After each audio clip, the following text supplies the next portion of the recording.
जय हिंद स्टूडेंट्स। कहिए कैसे हैं आप लोग। स्टूडेंट्स, आप लोगों ने एक कहावत तो ज़रूर सुनी होगी कि दूध का जला छाछ को फूंक फूंक कर पीना। क्या स्टूडेंट्स? दूध का जला छाछ को फूंक फूंक कर पीना। तो स्टूडेंट्स, मैंने भी आज वही काम किया है। जैसे कि पिछले जो कंटेंट्स मैंने डाला था उसमें मेरा मार्कर काम नहीं कर रहा था, तो आज देखिए स्टूडेंट्स मेरे हाथों में कितने मार्कर्स हैं। ये चार मार्कर्स, ठीक है, कि ताकि हमारा जो कुछ भी हम बोर्ड पर लिखे वो स्पष्ट रूप से दिखाई दे। स्टूडेंट्स, हालांकि वो मार्कर जो था वो नया मार्कर ही मैंने लिया था, एक बार भी नहीं उसका यूज़ किया था।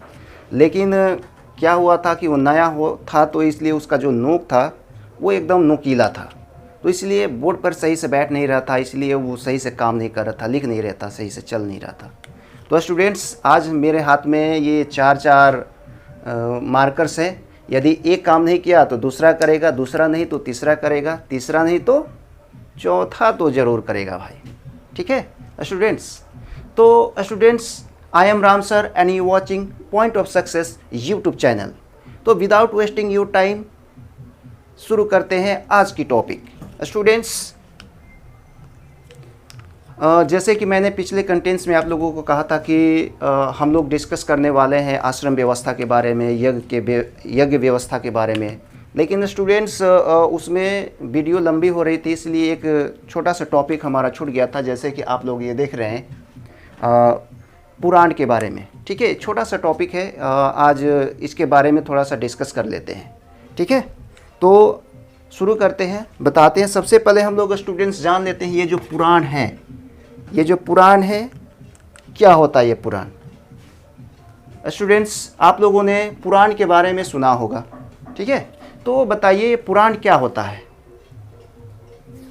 पता है? आप लोग कहीं कंटेंट्स देखे होंगे, ठीक है, आप लोगों को पता होगा कि पुराण क्या होता है। ठीक है, बेसिक सिंपल सी चीज़ हम लोग समझते हैं। ठीक है, ज़्यादा हम लोग वेदों वाला जो बात है वो सब नहीं है। ठीक है, सिंपल से बात समझते हैं कि आखिर ये पुराण क्या होते हैं।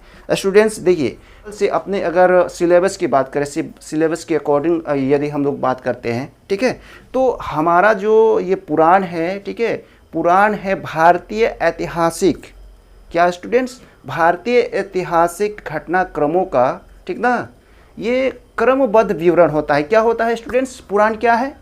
पुराण क्या है स्टूडेंट्स? ये हमारे भारतीय इतिहास के जो भी घटनाक्रम है उसका क्या है? उसका क्रमबद्ध विवरण है। जी हाँ स्टूडेंट्स, याद रखना है। मैं यहाँ पर लिख देता हूँ कि पुराण क्या है स्टूडेंट्स। मैं यहाँ पर लिख देता हूँ भारतीय इतिहास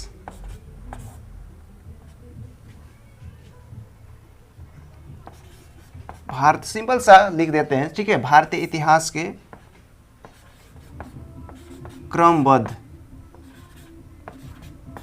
क्रमबद्ध विवरण। क्या है स्टूडेंट्स? भारतीय इतिहास के क्रमबद्ध विवरण, भारतीय ऐतिहासिक जो भी घटनाएं घटी हैं अभी तक, ठीक है, तो उसमें ये जो पुराण है इसमें ये सब सारा चीज़ व्याख्यात किया गया। क्या किया गया है स्टूडेंट? जो घटना हमारे भारत में घटी है, ठीक है, तो उसको संग्रहित कहाँ किया गया है? हमारा जो पुराण है उसमें किया गया है। हालांकि यदि देखा जाए, ठीक है, तो ये जो पुराण की रचना है, पुराणों की जो रचना है स्टूडेंट्स, ये जो हमारे वेद हैं, जो 4 वेद हैं, उससे बहुत बाद में, कई सालों के बाद में, ठीक ना, पुराणों की रचना की गई थी। ठीक है स्टूडेंट्स, अब देखिए मैं बता देता हूँ पुराणों की रचना, ठीक है। इसका काल जो था पुराण, ये लगभग 5वीं शताब्दी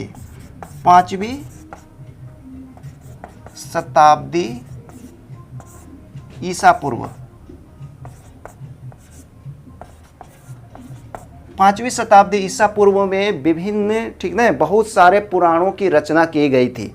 स्टूडेंट्स, आप लोगों को पता होगा कि ये जो 5वीं शताब्दी है, ठीक ना, ये मतलब ईसा की बात करें, यदि ईसवी की बात करें तो ये बहुत करीब है। ठीक है, ये 5वीं ईसा पूर्व में पुराणों की रचना की गई थी। अब देखिए ये इतने समय में लगभग आप लोगों को पता है पुराणों की संख्या कितनी है, 18 है। पुराणों की संख्या कितनी है, 18 है। कितनी है स्टूडेंट्स, 18 है। ये हमेशा आप लोग बातों ये जो है पुराणों की संख्या आप लोग क्या कीजिएगा, इसको बढ़िया से दिमाग में रख लीजिएगा, क्योंकि हमारा जो बिहार बोर्ड है, सीबीएसई बोर्ड है, उसमें ये ऑब्जेक्टिव में कई बार लगभग हर साल रिपीट कर रहा है पुराणों की संख्या कितनी है, पुराणों की संख्या कितनी है। आप लोग क्वेश्चन बैंक उठा कर देख लीजिए, उसमें ये सारा जो ये क्वेश्चन है कि पुराणों की संख्या कितनी है, उसमें ऑप्शन दे देता है 16 है, 12 है, 18 है, ठीक ना। तो हमें क्या याद रखना है कि पुराणों की संख्या कितनी है, 18 है। और इसकी जो रचना काल है, रचना कब हुई है, 5वीं शताब्दी ईसा पूर्व में, ठीक है। और पहला बात कि ये पुराण क्या है, पुराण क्या है स्टूडेंट्स, ये भारतीय ऐतिहासिक घटनाओं के क्रमबद्ध विवरण है। क्या है पुराण, क्या है स्टूडेंट्स, याद रहेगी ना, चलिए ठीक है याद रहेगी। अब हम बात करते हैं, जैसे ये पुराण हो गए, पुराणों की संख्या मैंने कहा 18 है, ठीक है। अब बात आती है कि 18 तो मैंने कह दिया कि पुराणों की संख्या 18, लेकिन इसकी रचना किसने की, ठीक है, पुराणों की रचना किसने की, आपको पता है स्टूडेंट्स, पता है। चलिए यदि आप लोगों को पता नहीं है, ठीक है, जिनको पता है वो ठीक है, जिनको नहीं पता है मैं बता देता हूँ, ठीक है। तो पुराण 18 हैं हमारे, ठीक है, लेकिन इसकी रचना किसने की थी, देखिए मैं बता देता हूँ इसकी रचना आप लोगों को, रचना, ठीक है, रचना किसने की थी, ये महर्षि, इसकी रचना की थी महर्षि लोमहर्ष ने, ठीक है। किसने की थी स्टूडेंट्स, महर्षि लोमहर्ष ने, याद रहेगी ना, किसने की थी स्टूडेंट्स, महर्षि लोमहर्ष ने जो ये पुराण है उसकी रचना करने की शुरुआत की थी। क्या की थी, शुरुआत की थी, ये ध्यान रखना है। इन्होंने पूरा नहीं किया था सारे वेदों को, सारे पुराणों को, ये जो महर्षि हैं इन्होंने पूरा नहीं किया था। मैं अभी बताता हूँ कि वो अधूरे जो पुराण थे उसको पूरा किसने किया था। तो ये शुरू किए थे, क्या किए थे स्टूडेंट्स, शुरू किए थे इन्होंने, किसने, महर्षि लोमहर्ष ऋषि जो हैं, ठीक ना, उन्होंने ये पुराणों के, ठीक ना, क्रमबद्ध रूप से लिखना स्टार्ट किया था, रचना शुरू किया था, ठीक है। लेकिन पूरा किसने किया था, इन्हीं के एक सुपुत्र थे, ठीक है, इन्हीं के पुत्र थे, ठीक है, आपको याद होगा, ठीक है। इनके पुत्र का नाम था महर्षि उग्र श्रवा। क्या है स्टूडेंट्स, उग्र श्रवा, महर्षि उग्र श्रवा इनके पुत्र थे। लोमहर्ष ऋषि जो हैं इनके पुत्र थे। उन्होंने ही क्या किया था, जो महर्षि लोमहर्ष ऋषि ने जो पुराणों की रचना जो शुरू किया था उसको पूरा किया था ये महर्षि उग्र श्रवा ने, ये इन्हीं के पुत्र थे। ध्यान रखना है स्टूडेंट्स, ठीक है। रचना किसने शुरू की थी स्टूडेंट्स, रचना किसने शुरू की थी, महर्षि लोमहर्ष ने, ठीक है। और इसको पूरा किसने किया था, महर्षि उग्र श्रवा ने, ठीक है। तो ये बात आप लोगों को हमेशा दिमाग में रखनी है, ठीक है। अब देखिए स्टूडेंट्स, ये तो बात हो गई कि पुराणों की संख्या कितनी है, इसकी रचना कब हुई थी, कितनी 5वीं शताब्दी में इसकी रचना की गई थी, जिसका रचनाकार है हमारे महर्षि लोमहर्ष ने शुरू किया था। और जो महर्षि उग्र श्रवा जो हैं इनको पूरा किया था, ठीक है। हम लोग जानते हैं ये जो 18, ठीक ना, कितने 18 पुराण हैं, ठीक ना। तो देखिए स्टूडेंट्स, ये 18 पुराणों में से, ठीक है, सबसे प्राचीन, ठीक ना, ये 18 पुराणों में से सबसे प्राचीन जो पुराण है हमारा वो है क्या, सबसे प्राचीन पुराण है वो है मत्स्य पुराण। क्या है स्टूडेंट, मत्स्य पुराण। कौन सा पुराण है स्टूडेंट्स, मत्स्य पुराण जो है वो सबसे प्राचीन भारतीय समाज में, ठीक है, भारतीय इतिहास में सबसे प्राचीन और सबसे प्रमाणिक, ठीक है, सबसे प्राचीन और सबसे प्रामाणिक जो पुराण है वो है मत्स्य पुराण। ठीक है स्टूडेंट्स, ये बात याद रखना। ये देखिए जो मैं आज जो क्लास ले रहा हूँ बहुत इंपॉर्टेंट है। ये आपके जो कम्पिटिटिव एग्ज़ाम्स होते हैं उन सभी एग्ज़ाम्स में ये सब क्वेश्चन पूछा जाता है, तो उसके व्यू से भी देखा जाए तो ये बहुत इंपॉर्टेंट है, क्योंकि ये सारा बात हम लोगों के पुस्तक में वर्णित नहीं है। ठीक है, इसे अन्य सोर्स से भी मतलब अध्ययन करके ये सब बात बताया जा रहा है। तो स्टूडेंट्स ये क्लास है, आप लोग फुल वॉच कीजिए, इस वीडियो को फुल वॉच कीजिए। ठीक है, क्योंकि इसमें ऐसी जानकारी ही मैं दे रहा हूँ जो आपके कॉम्पिटिटिव एग्ज़ाम्स है उसमें भी ये फ़ायदा करेगा। ठीक है स्टूडेंट्स, तो देखिए सबसे प्रामाणिक और प्राचीन, ठीक है, पुराण कौन से हैं? ये है हमारा मत्स्य पुराण है। ठीक है स्टूडेंट्स, ये बात हमेशा आप लोग याद रखिएगा। ठीक है, तो देखिए हमारा जो पुराण है, ठीक ना, पुराणों की संख्या 18 है। पुराण कितने हैं स्टूडेंट्स? पुराणों की संख्या कितनी है? 18 है। ठीक है, और इसमें से सबसे प्राचीन और महत्वपूर्ण मत्स्य पुराण है। ठीक है, अब देखिए ये जो पुराण है ऐतिहासिक महत्व की दृष्टि से यदि देखा जाए, इन 18 पुराणों में से, ठीक है, जो ये 18 पुराण हैं हमारे, इन 18 पुराणों में से यदि ऐतिहासिक महत्व को देखते हुए यदि देखा जाए, उस दृष्टि से देखा जाए, तो जो इसका 5वां भाग है, ठीक है, 5वां भाग, ठीक है, 18 में से 5वां, ठीक है, वो क्या है? वो सबसे महत्वपूर्ण है। ठीक है स्टूडेंट्स, अब ये महत्वपूर्ण क्यों है? जो ये 5वां नंबर का जो वेद है, वेद बोल रहे पुराण जो है, ठीक है स्टूडेंट्स, ये क्या है? ये महत्वपूर्ण क्यों है? क्योंकि 5वां जो भाग है, ठीक है, 5वां जो भाग है, ठीक है, इसी में हमारा जो भारतीय समाज है, भारतीय, ठीक ना, इसमें कई वंशों का क्रमबद्ध से क्या मिलता है? विवरण मिलता है। ठीक है स्टूडेंट्स, क्या मिलता है? विवरण मिलता है।